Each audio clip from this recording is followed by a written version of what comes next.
মধ্যপ্রাচ্যের আকাশে বড় ধাক্কা। ইরানের সঙ্গে তীব্র উত্তেজনার মধ্যেই ইরাকের আকাশে ঘটেছে মার্কিন বাহিনীর এক বড় বিপর্যয়। বিধ্বস্ত হয়েছে যুক্তরাষ্ট্রের অত্যাধুনিক রিফুয়েলিং বিমান KC-135।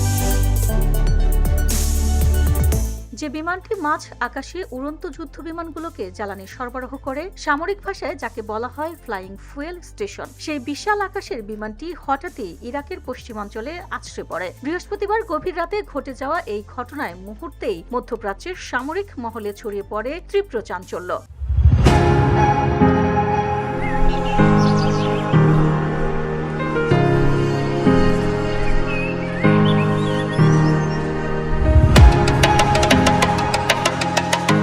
প্রশ্ন উঠছে, কেন বিধ্বস্ত হলো এই কৌশলগত গুরুত্বপূর্ণ বিমান? মার্কিন সেন্ট্রাল কমান্ড স্টেটকম বলছে এটি কোনো হামলা নয়, বরং নিছক দুর্ঘটনা। কিন্তু এখানেই শুরু হয়েছে নতুন রহস্য। ইরানপন্থী সশস্ত্র গোষ্ঠী ইসলামিক রেজিস্ট্যান্স ইন ইরাক দাবি করছে তাদের আকাশ প্রতিরক্ষা ব্যবস্থার আঘাতে ভূপাতিত হয়েছে এই মার্কিন বিমান।